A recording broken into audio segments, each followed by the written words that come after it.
Justice with Judge Mablean will be life, because in everything we do, it involves the law. You came to court to testify about what you heard, what you saw, and what you know. She's fair. I don't have a hearing problem. This ear works good. This one works even better. She's firm. I'm not responsible for that ticket, and I'm not going to pay for it. Who says you're not going to pay for it? I'll make that decision, not you. She's honest. What you have to say? All I have to Nothing.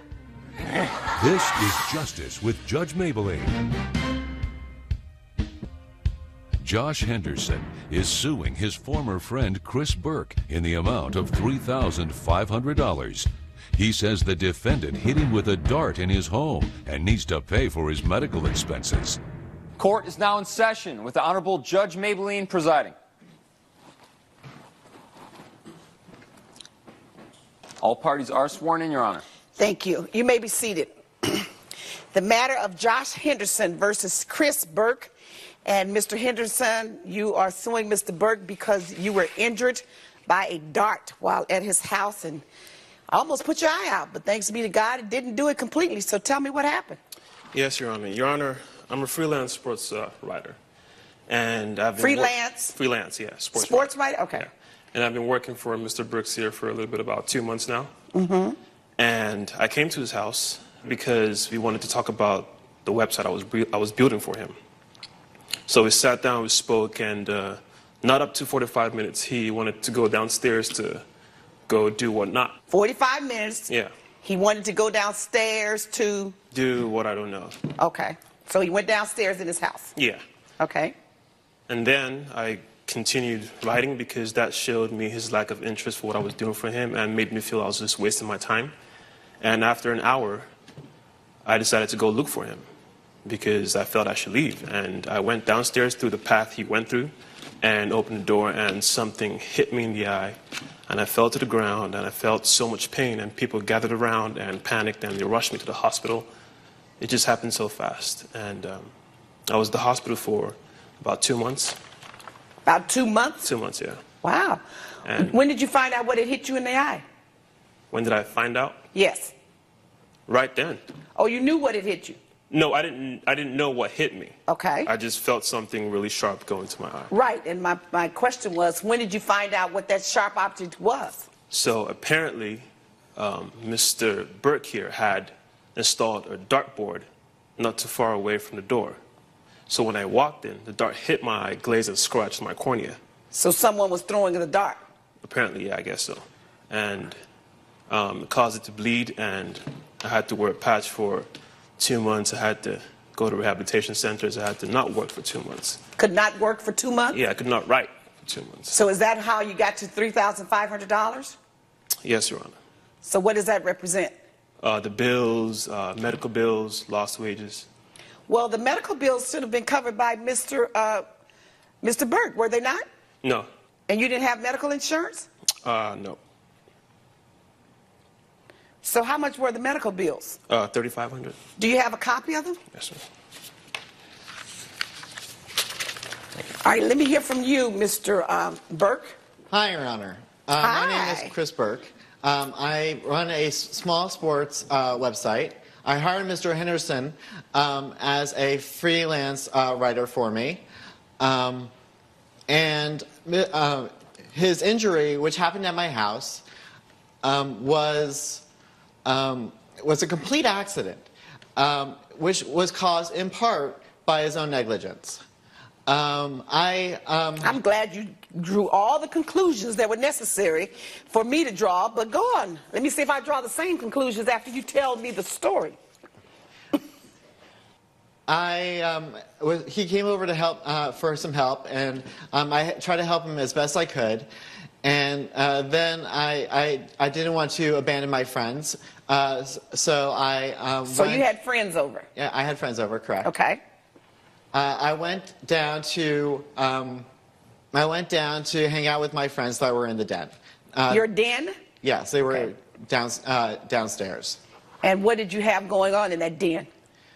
Just some chips and pretzels, and we were playing darts. So you had a dartboard? We had a dartboard. All right. And you were throwing darts then? Correct. Right. So how did Mr. Henderson end up getting injured in his eye? Well, he was wandering through my house on his own and completely ignored the sign. Oh, there was a sign? Yes, there's a sign that says, not before entering or enter at your own will. Oh. At your own risk. Let me see that. It looks pretty big to me. Even without my glasses, I can read that. So, you can read that from here, can't you, Mr. Henderson? I could. All right. Did you see the sign on the door? No. Oh, I figured you were going to deny that. Coming up on Justice with Judge Mablean. If you were at a friend's house and you would have been injured at a friend's house, would you expect your friend to pay your medical expenses? yes, I would. And later, I noticed a message pop up on the screen of his phone. And Oh, now you're looking through my phone? I'm not looking at your phone. It was on the table. I had to see it. And So- what's wrong with that if he looked through your phone? Justice with Judge Mablean. You're watching Justice with Judge Mablean. We're back with the case of Josh Henderson, who is suing Chris Burke for personal injury and medical expenses. So you didn't pay for his medical expenses either? No. You didn't pay for anything in your house that happened to him? No, sorry. Is it your position that he was not at work or he shouldn't have been in that other room? That he shouldn't have been in the other room. Did you accept any responsibility? Yes, What did you accept? We drove him into the hospital as soon as it happened. Okay, but wasn't it at your house? Even if you say he wasn't an employee and he wasn't at work, he was at your house. Don't you have homeowners insurance? Yes, I do. Well, Yeah. homeowners insurance usually take care of people who are injured on your premises when they're an invited guest. He was invited to come to your home, right? Yes or no? Yes, correct. And you have homeowners insurance. Yes or no? Yes. So you did not turn it into your homeowner's insurance. You didn't report it? I did not. Yeah. Okay. Well, I think that was your loss.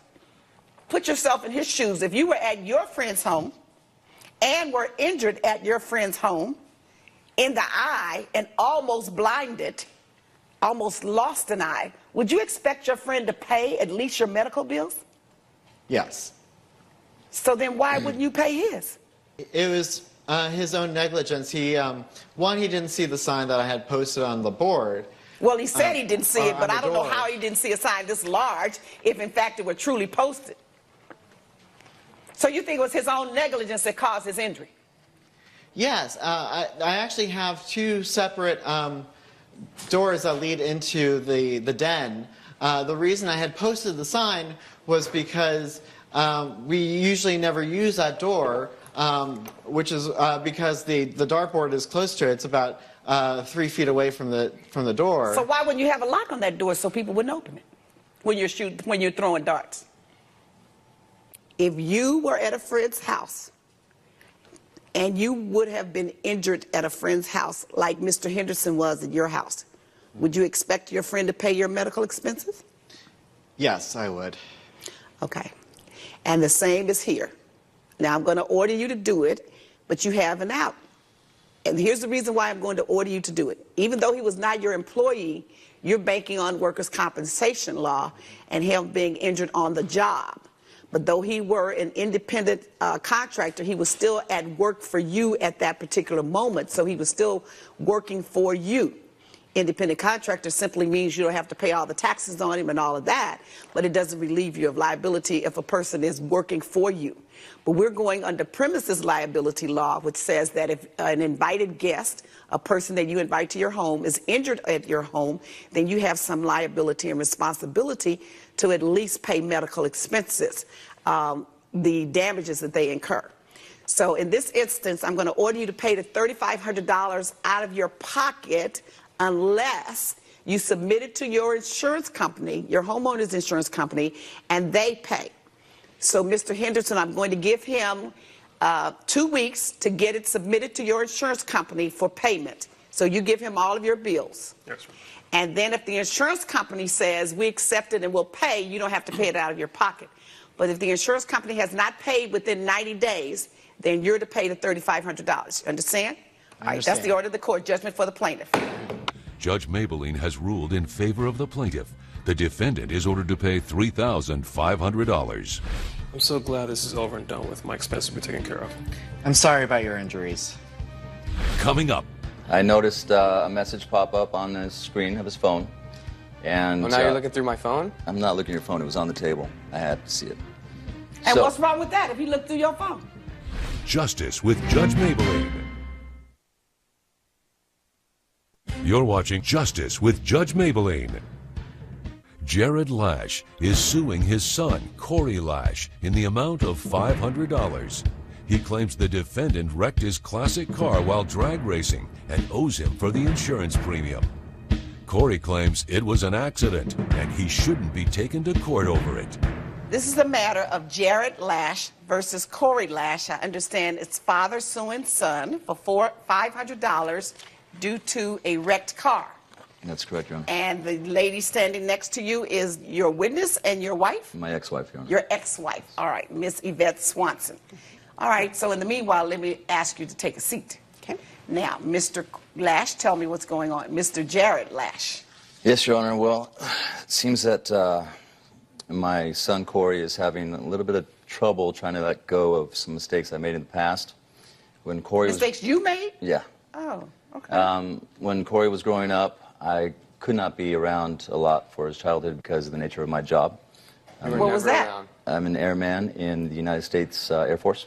Okay, so how does that have to do with a wrecked car that he's trying to Well, basically, make up for lost time? I'm trying to get to reunite with my son and kind of making gestures and trying to further our relationship.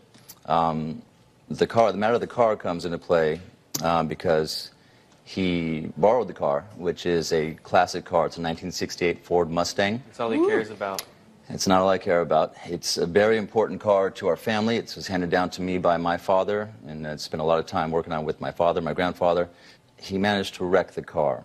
You let him drive it? I let him drive it. I took that responsibility. Like I say, it's a legacy I want to pass down to him as well. But Your Honor, it was just a fender bender. Hold on a second. So that's where we were going with this. He wrecked the car, and I think he wrecked the car because he's upset with the fact that I wasn't with him when he was a child? I'm not sure. I'm not sure. He's actually, I think that he wrecked the car because he was drag racing, which is something that I did not allow him to do in that car. Okay. So let's start there. He was drag racing, in your opinion, and wrecked the car. Or you didn't see what he was doing and wrecked the car? I wasn't with him. Okay. He has another story. Was there some type of an agreement concerning this car? Not really, but speaking of agreements, something... Only about the car, No. I'm asking. The agreement is that, yes, he's welcome to use it, he's welcome to drive it, never welcome to drag race in it. Okay, Corey, what were you doing with the car? Your Honor, I was driving at night, and in my mirror, I see a deer, and it jumps out at me, and then I accidentally hit this tree, and it gave me a fender bender in the front of the car, and I called my mom right after to give her, just to let her know that I'm all right, you know, and then she says, "Come on home, everything's gonna be all right. You can talk to your dad in the morning," and that's what happened. Coming up. I noticed a message pop up on the screen of his phone, and... Well, now you're looking through my phone? I'm not looking at your phone. It was on the table. I had to see it. And what's wrong with that if he looked through your phone? You're watching Justice with Judge Mablean. We're back with the case of Jared Lash, who is suing Corey Lash for loss of property. What part of town was this? This was East County, San Diego. And why were you over there? I was just driving at night. Just driving? Yes, ma'am. You just get in the car just driving without any purpose in mind? I had a purpose to pick up my girlfriend. Oh, so you were over there to pick up your girlfriend? Yes, ma'am. Well, why didn't you say I was just there? Because it was too much, just a lot of information. Ooh, I don't think you're telling the whole truth. I think you're avoiding something. Who does he drag? Do you drag race? No, ma'am. Never? No, ma'am. Have any friends that drag race? Yes, ma'am. Were you with any of them? No, ma'am. What makes you think he was drag racing, Daddy? Well, I have some proof that I brought with me. You got proof? I do. When I was with him not long after the accident... What proof do you have? He's going to tell me that, not you. I noticed a message pop up on the screen of his phone. And Well, now you're looking through my phone? I'm not looking at your phone. It was on the table. I had to see it. And what's wrong with that if he looked through your phone? It was on an occasion when I came to pick him up and see him and my daughter. And I happened to see the message that popped up, and I have a copy of it for you here if you'd like to see it. So you saw his phone on the table? Yeah, you know how message will pop up and you'll Yes, see... I do. Uh-huh. That's the disadvantage of having a smartphone. Exactly. Sometimes they're dumb. Exactly. And they tell on you. Exactly. Sometimes So they're not so smart. I managed to take a screenshot of it, send it to myself, and I think you'll see that it... Let me see.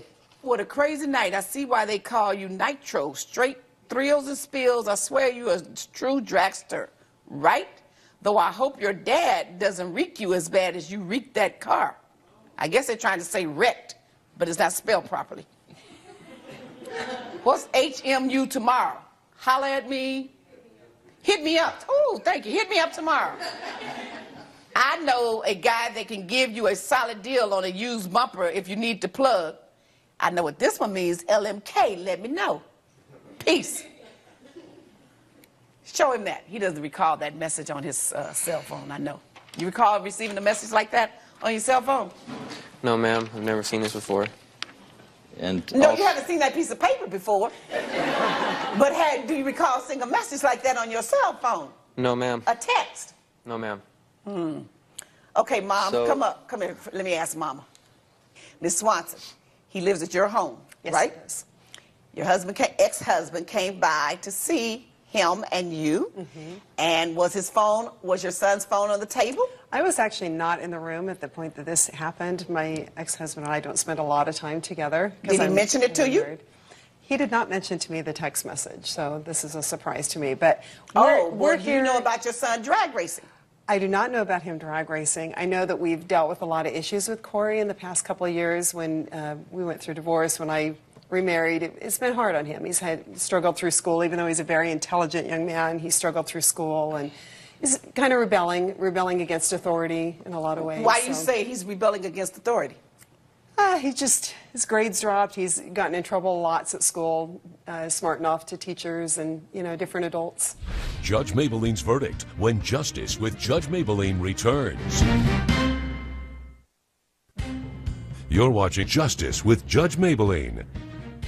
You can't beat yourself up for the fact that you were not there. You were at work That's in the right. United States Armed Forces.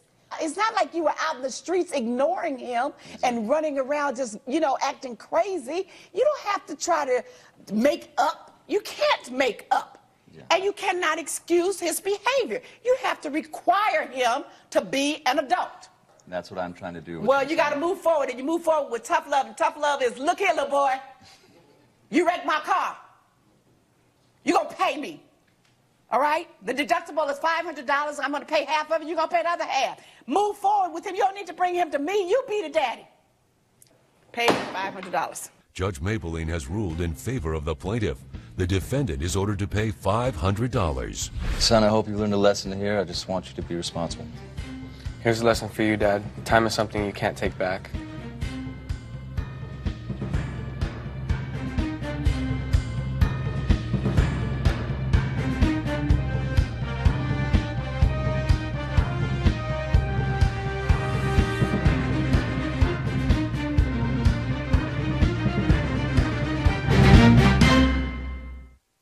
This has been a production of